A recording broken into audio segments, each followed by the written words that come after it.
அனைவருக்குமே வணக்கம். சற்று முன் கிடைத்திருக்கக்கூடிய ஒரு மிக மிக முக்கியமான செய்தி ஒன்று வெளியாகியுள்ளது. சற்று முன் ஸ்டாலின் மொத்த அதிகாரம் பறிப்பு, இது மாதிரி செய்திகள் வெளியாயிருக்கு. அனைவருக்குமே தெரியும், திமுக ஆட்சிக்கு வந்ததுலேருந்தே பார்த்தீங்கன்னா ஆளுநர் ஆர்.என். ரவி அவர்களுக்கும் திமுகவுக்கும் இடையே பார்த்தீங்கன்னா நிறைய பிரச்சனைகள் எதிரும் புதிருமாக தான் பார்த்தீங்கன்னா இருவருமே இருந்துட்டு வரும் நிலையில் தமிழக அரசு அனுப்பக்கூடிய அனைத்து கடிதங்களுமே பார்த்தீங்கன்னா கிடைப்பில் ஆளுநர் ஆர்.என். ரவி அவர்கள் வைத்திருக்கக்கூடிய நிலையில் இரு தரப்புக்குமே மோதல் ஏற்பட்டிருந்த நிலையில் இப்போ அதிரடியாக பார்த்தீங்கன்னா முதல்வர் ஸ்டாலினுடைய அதிகாரங்கள் அனைத்துமே பறிக்கப்பட்டதாக ஒரு தகவல் வெளியாக இருக்குது. சொல்ல பார்த்தீங்கன்னா இப்போ அனைவருக்குமே தெரியும், சட்டசபை கூட்டம் நடைபெறுது.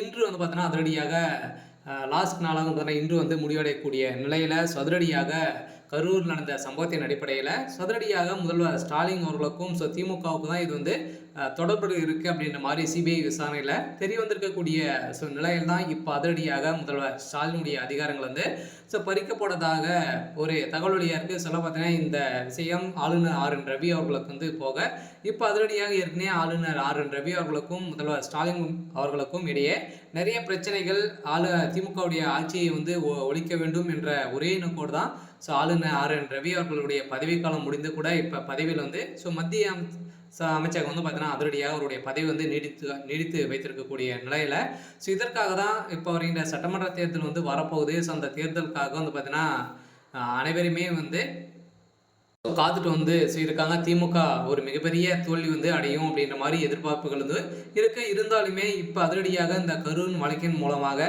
நடந்த சம்பவத்தின் அடிப்படையில் இப்போ செந்தில் பாலாஜி அவர்கள் சிபிஐ விசாரணையில் சொல்லிய முக்கிய ஆதாரங்கள் பார்த்தீங்கன்னா இப்போ சிக்கிருக்கு. இந்த ஆதாரத்தின் அடிப்படையில் இப்போ முதல்வர் ஸ்டாலினுடைய அதிகாரங்கள் அனைத்துமே பறித்திருக்காங்க. சொல்ல பார்த்தீங்கன்னா அதிரடியாக தமிழகத்தில் ஆட்சி ஆளுநர் கிட்ட போயிருக்கு. சில ஆளுநர் போட்டால் மட்டும்தான் இப்போ செல்லும் அப்படின்ற மாதிரி பார்த்தீங்கன்னா அதிரடியாக ஒரு தகவல் வெளியாகி வருது. சில ஏற்கனவே திமுகவும் ஆளுநர் ஆர்.என். ரவி அவர்களும் இடையே பார்த்தீங்கன்னா பிரச்சனைகள் எதிரும் புதிருமாக இருக்கக்கூடிய நிலையில் இப்போ கரூர் சம்பவத்தின் அடிப்படையில் இந்த திமுகவுடைய ஆட்சியில் எக்கச்சக்கமான ஊழல்கள், அதே மாதிரி பார்த்தீங்கன்னா இந்த கரூர் வழக்கின் மூலமாக உயிரிழப்பு, அதே மாதிரி பாலியல் தொந்தரவு, அதே மாதிரி பார்த்தீங்கன்னா மருத்துவத்தில் நிறைய முறைகேடுகள் நடந்திருக்கு. நிறைய உயிர்கள்லாம் பார்த்தீங்கன்னா இந்த மருத்துவத்தில் போயிருக்கு அப்படின்ற மாதிரி நிறைய திமுகவுடைய அரசு மீது குற்றச்சாட்டுகள் வைத்திருந்தாங்க.